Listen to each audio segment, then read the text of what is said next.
Hello friends, welcome back to my channel. My name is Justina and here I like to make, create, and inspire fun art things with you through my DIYs. As you see by today's title and clicking on today's video, I have so many cool and fun and easy DIYs today using Dollar Tree's stones. But before we get started, if you are new here and you haven't yet subscribed, I hope you do that today. All you have to do is click on that big red subscribe button down below. It is totally free. But don't forget to click on the bell notification so that YouTube can notify you every time I upload a new video. Plus, we would love to have you here, part of our virtual art family. If you're already a subscriber, thank you so much for being here and clicking on today's video. I really do appreciate each and every one of you being here, but don't forget to do all of the YouTubey things down below, which is like, comment, and share it to at least one friend. It really does help out my channel. Now, enough with all that being said, let's just jump right into it and let's art today.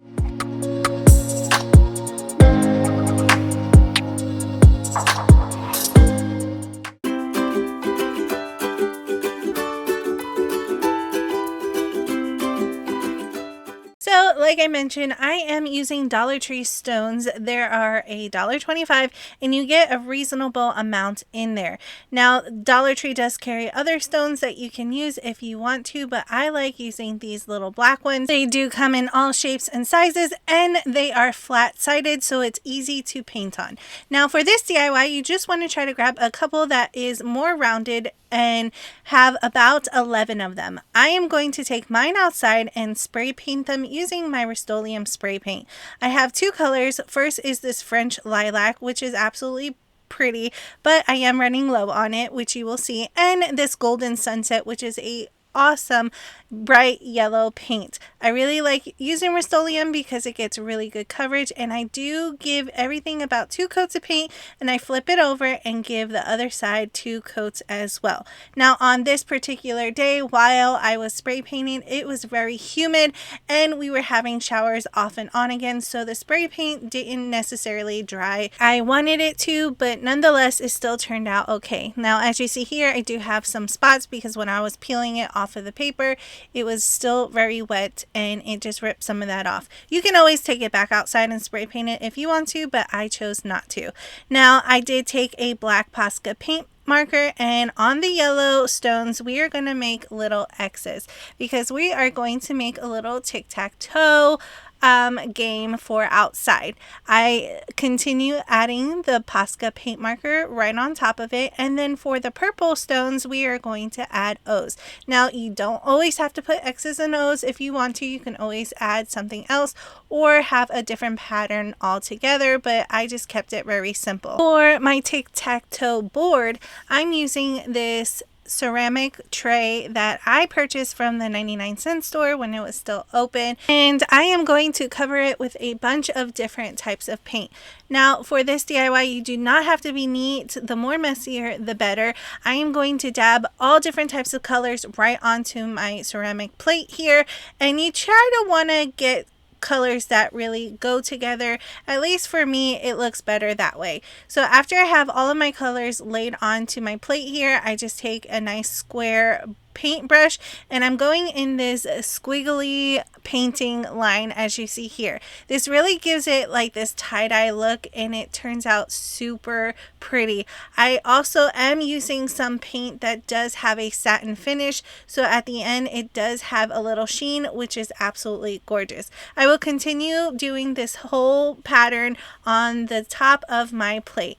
As you see here, this is how it turns out, and I don't mind that you can still see some of that ceramic underneath, but I did flip it over once it was completely dry and did the exact same thing for the back of the plate so that everything is nice and cohesive. Once again, I am just dabbing my paints right on top of the ceramic plate with the tube of paint, and then I'm taking that brush and I'm going in this squiggly motion. Now, I do not clean my brush when I pick it up and go to a new section. That way any colors that are already on my paintbrush can be all over my plate. Now, you can go in all different types of patterns and really make this pop.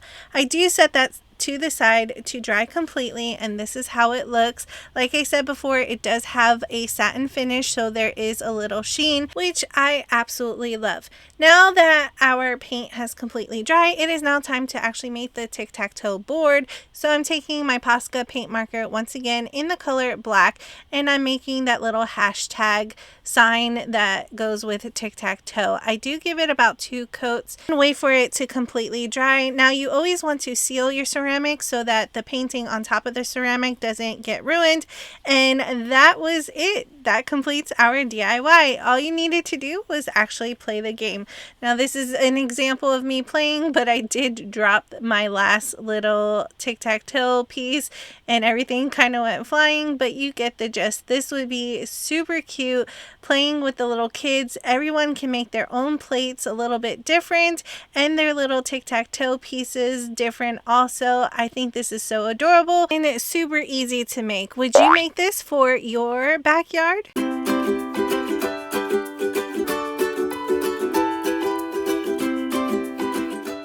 For this DIY, you're going to need 2 candlesticks from Dollar Tree. Dollar Tree has these new ones in, at least at my Dollar Tree, that are really modern and unique looking. I'm just going to remove all of the labels from the bottoms of it and really wipe that down so you won't be able to see it.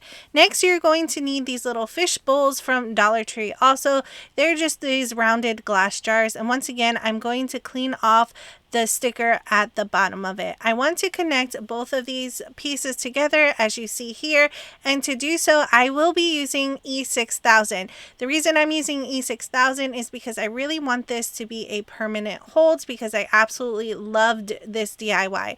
Now if you don't want a more permanent hold, you can always use hot glue. That way it pops right off, but the security of it is really questionable, so craft at your own risk. After I have the E6000 on the bottom of my fishbowl, I added it right on top of that candlestick and I let it dry completely overnight for several hours. As you see here, I did try to pull it off and it is held on there nicely. I didn't hear any cracking or whatnot. I can shake them and nothing falls off. And since the E6000 dries clear, you can't see that glue settled at the bottom. Once again, I am using Dollar Tree stones for this. Dollar Tree carries all different types of rocks now and even sand that will work for this DIY. But once again, I am using these little black stones and I am gently placing them inside of that glass bowl. I am really taking my time. I'm not throwing it in there because these little round glass bowls aren't the thickest and I didn't want anything to crack. I will continue that for both of my little glasses here. Next, I have Dollar Tree's 2-pack of candles. There's these little votive candles and I am just going to place it right inside and that completes our first DIY, but you can style this 2 other ways which I will show you. After I stick my candle right in there, this is how it looks. It's very modern, it's very sleek. You can place these outside while you're barbecuing on the night or even in your home. These are absolutely adorable. Once again, I am just going to light it for video purposes. You really want to make sure that you take all the safety precautions when you're using candles in this. But if you are worried that this is unsafe, there is another solution. Dollar Tree does have these LED votive candles for $1.25. 2 come in a pack and all you need to do is remove the little tab from underneath to activate it, turn them on, and then place them right in the center where we had our first candles. And once again, you have these adorable candle holders and this won't be an issue because this is battery operated. I think these are super adorable, but I do have one more other way that you can decorate these, and that is to use Dollar Tree's floating candles. Once again, 2 come in a pack for $1.25. I personally never use these. I've seen a few other people use them and I was quite surprised that they absolutely work. So what you need to do is take some water, fill up your glass right here up to a certain point. You don't want to overfill it, but you want to fill it enough so that the floating candles can can float as close to the top as possible without the water overflowing. You just place the candles right inside, light them, and as you see here, these are absolutely gorgeous. I can't tell which way is my favorite, but I would love to know which one was yours.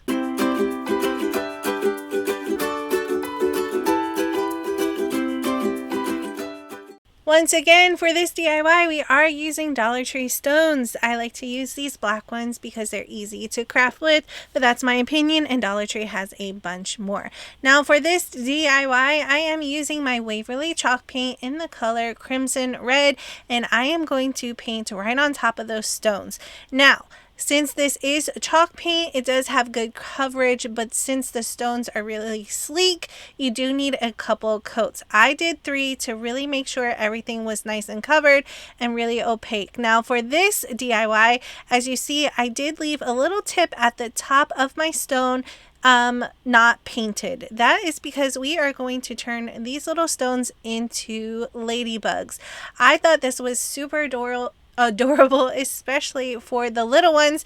This would be such a great craft since summer is just right around the corner, that everybody can paint their own little bugs, and I just thought ladybugs were so fun, so I continue doing that with all of them. After I have my 3 coats on, I did flip it over and painted the bottom as well. Next, I'm taking my black Posca paint marker and I'm going to fill in that little area on top of our rock where we did not paint, and then make a straight line from that area all the way down the rock to make the little wings of our ladybug. Then we're going to add the little dots that they have all over our little wing area, and then I will continue doing the exact same thing for the remainder of our rocks. Now I just did a couple, but you can do as many or as few as you like.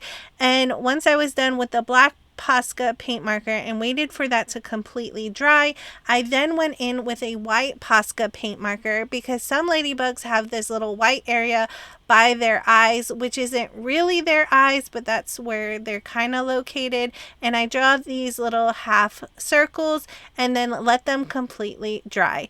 This is how our ladybugs turned out, which are super adorable. I do want to let you guys know I did seal mine using Mod Podge on this one because I did run out of my other sealer, but this is a super adorable, especially when they are in the grass.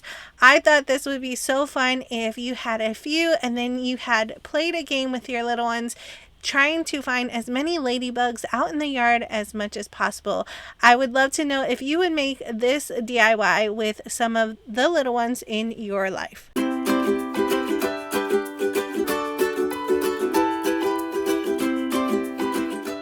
Once again, you're going to need to take a few of your rocks. I have 6 here. Once again, I'm going to paint them using my Waverly chalk paint in the color Crimson Red, I believe.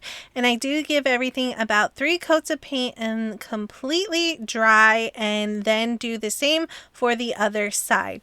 After they were dry, I took my green Posca paint marker and I started making these little spikes. I want to turn these into little fruits, and as right now they kind of look more like tomatoes, but I was going for a strawberry look. But anyways, I did add more of those tops on each one of the rocks that we painted. Next, I am taking a black Posca paint marker and I'm making all of those little dots that strawberries have, which are their seeds.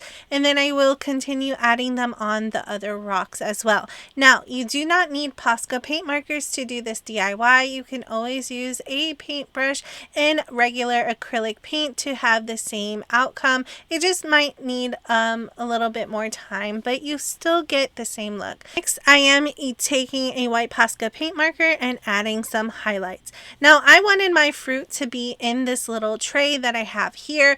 This was holding some of those wooden pieces that Dollar Tree has been selling around Halloween time, and I just had one left over.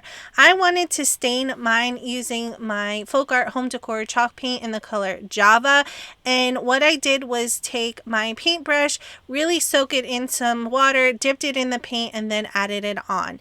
Then I continued doing that for the remainder of this little tray, but then I noticed it wasn't getting the stain look that I was going for, so I just kept adding more paint on top of it until I got the desired look that I'm going for. You don't have to stain it, you can always paint it, or you can keep it very neutral. After that was done, I did flip it over and stain the back as well. As you see here, this is how it looks so far. And then I found two wooden Jenga pieces in my crafting stash, and I also painted them as well. And I wanted this stand to kind of be at a little slant, as you see here, so that when we place our fruit inside, it kind of looks like a little fruit stand. To attach the Jenga pieces, I am just using hot glue, but you can always use a hot glue gun that is made for wood specifically, or use some wood glue for a more permanent hold. But I know that my little one is just going to play with this, so I'm just using hot glue, and I don't mind that if it gets damaged or not. I am placing a little bit of hot glue, setting the Jenga piece in there, and that completes this DIY. All you need to do is fill your little areas with the corresponding fruits or vegetables, and I am just going to place my little strawberries here. I would love to get more ideas of what else types of fruits or vegetables that I need to put in the other squares. Definitely leave me a comment down below if you have any suggestions. I would love to know. All right, friends, that completes today's round of DIYs using Dollar Tree stones or rocks. I really enjoyed all of these DIYs. They are super fun, and I like that they're versatile. You can use them indoors or outdoors, and I especially love the ones that you can actually do with the little ones, especially now that summer is right around the corner. I think these DIYs are really inexpensive and super fun to do, and I would love to know if you're going to do them as well down in the comment section below. Don't forget to also let me know what other fruits and vegetables to do for my little tray there. And while you're down there, let me know which DIY out of all the DIYs in today's video was your favorite. Remember, friends, if you are new here and you haven't yet subscribed, I hope you do that today. All you have to do is click on that big red subscribe button down below. It is totally free, but don't forget to click on the bell notification so that YouTube can notify you every time I upload a new video.